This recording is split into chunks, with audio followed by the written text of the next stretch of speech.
What if the Allies had secretly conspired with Hitler during World War II? Shocking, right? Beneath the surface of the war's chaos lies a web of deceit, manipulation, and unthinkable decisions made by those in power.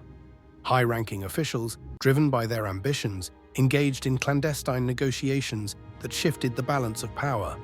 It's in the shadows of wartime diplomacy that skeletons began to emerge.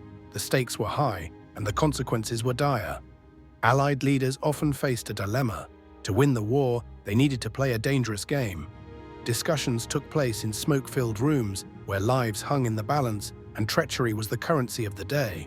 Subtle agreements were forged, pitting nations against each other, while a facade of unity was presented to the world. Consider the fate of countless soldiers manipulated by the very leaders who promised them freedom. Propaganda disguised these sinister plots, masking the truth from the public. The reality is chilling. What if nothing was as it seemed? What if the very forces meant to protect freedom were complicit in a conspiracy so dark it transformed the nature of the conflict? The history books often overlook these dark alleys of decision-making, preferring instead to tell stories of heroism and valor. But behind this heroic narrative, a twisted reality existed, revealing the stark truth. Even during the fight against tyranny, shadows loomed large. The depth of betrayal reveals a hardened truth of humanity's struggle, raising questions that linger.